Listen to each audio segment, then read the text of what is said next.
We are back on MorningLine. Thanks for joining us. As I told you earlier, I've got a special guest with us this morning to wrap up the show, kind of talking about voting out there, senior citizens getting out and doing it safely and finding ways to get to the polling places or to do it early if you can along those lines. AARP, of course, very involved with that. And this morning we're joined by Rebecca Kelly of AARP Tennessee. Good morning, Rebecca. Can you hear me? Yes, I can. Good morning, Nick. How are you? Good to see you. You're looking good. We've got a great shot of you, and it's loud and clear. So, all right, AARP getting involved. This is a big election year. How powerful would you say the older vote, the older lobby is, much of which is involved with AARP? How powerful can it be if everyone gets out and votes?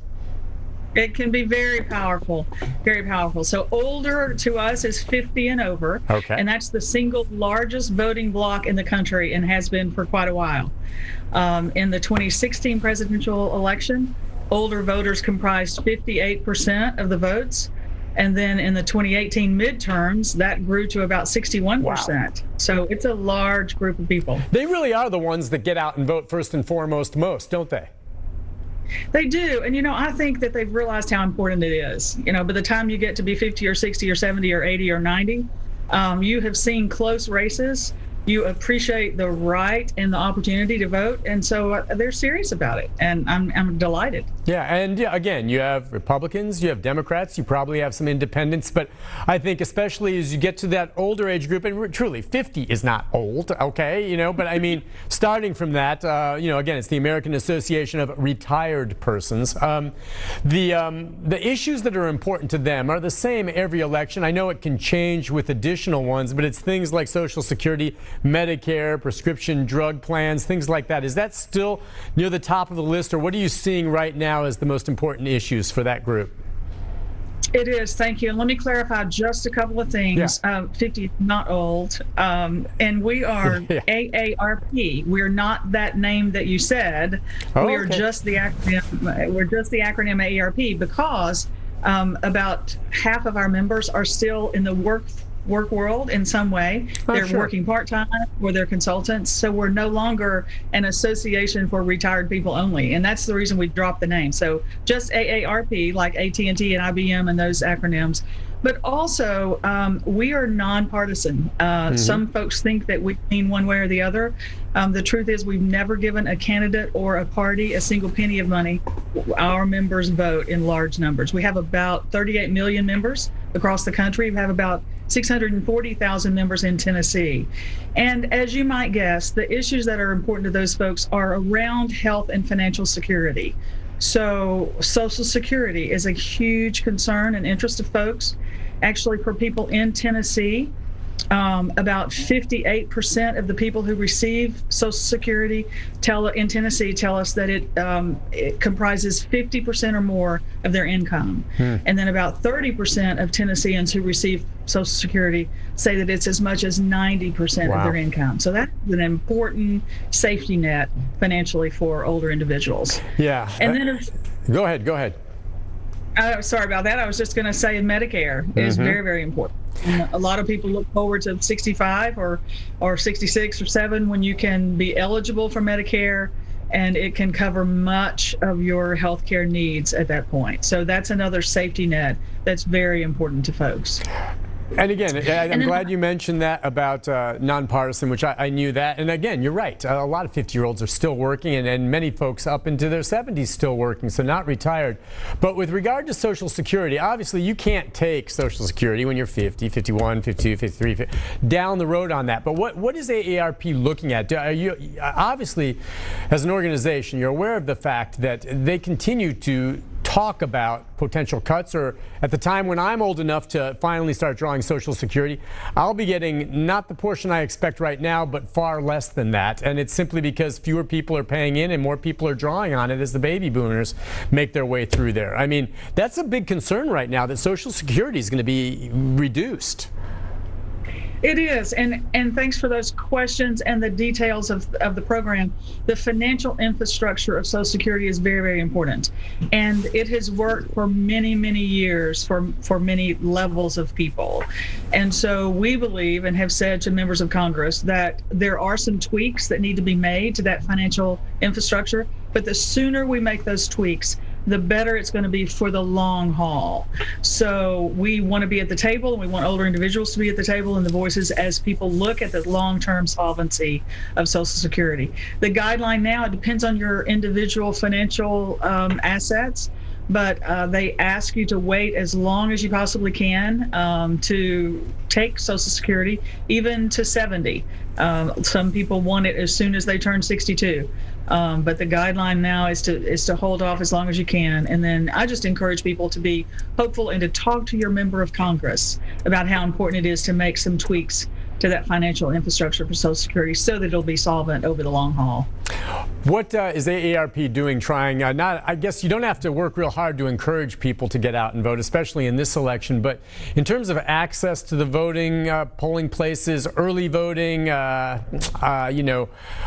voting by mail, along those lines, what special, kind of issues are in place for the seniors, dealing with something like this? Well, the pandemic has certainly hit people hard, and they're concerned about being out and about. Perhaps a very popular way will be to vote by mail.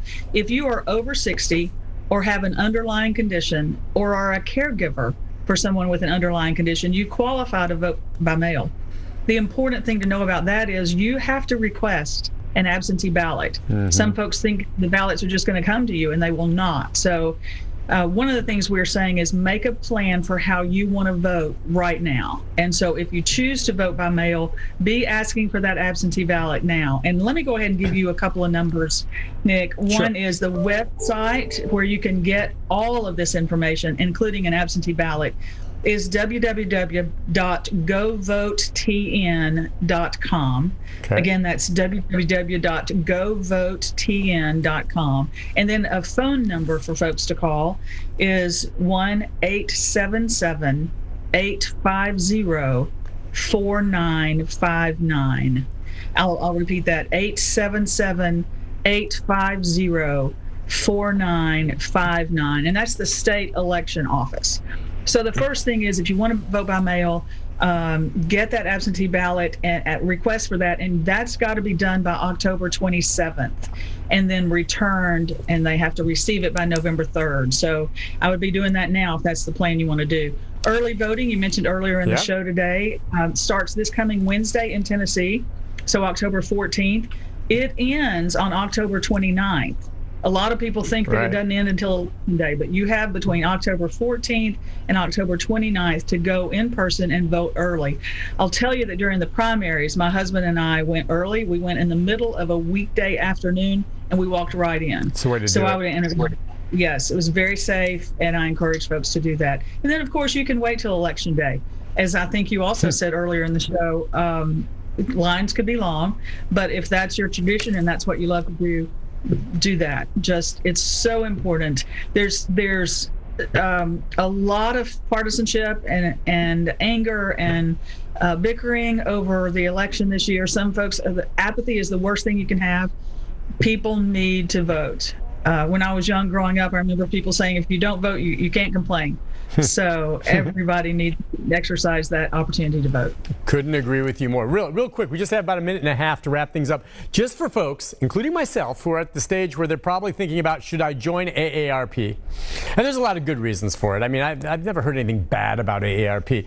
If you join, what are some of the goodies you get with that? Real quick. So a lot of people join for information and education, and we have a ton of that. And we say we like to help educate people and help them navigate the rest of their life. So if you go to our website, www.aarp.org/TN, you'll find all the kinds of things we're doing right now in Tennessee. A lot of virtual opportunities around healthy cooking and exercise and information, conversations with mayors. We care about livable communities and working with elected officials in making our cities and counties and neighborhoods more livable as we all get older. Broadband and telehealth is something we'll be looking at again in this legislative session. Way too many Tennesseans still do not have access to broadband or certainly high-speed internet, and that's becoming more and more important. And then just support for caregivers. Our nursing homes have been hit hard. We're very, very interested in making sure that the people in nursing homes are able to vote, but then also that they are as safe and respected as possible. And the support for caregivers, we have over 1 million caregivers in Tennessee, and we want to do anything we can to support that group of caregivers. I'll tell you what, I appreciate you coming on this morning to talk about all these things. And just the bottom line, I hope everyone gets out to vote. And what's interesting is you represent an organization where most of the constituents that are involved do get out and vote. And that's nice. I wish everyone followed up like that. You know what I mean? Thank you. We try. Yeah. Rebecca Kelly, thank you for coming on today. And take care. Get out and vote. And we'll talk again. All right? Thank you, Nick. Appreciate you having us. Thank you so much, ma'am. We'll take a break. And when we come back, wrap things up with a programming note about tomorrow right after this.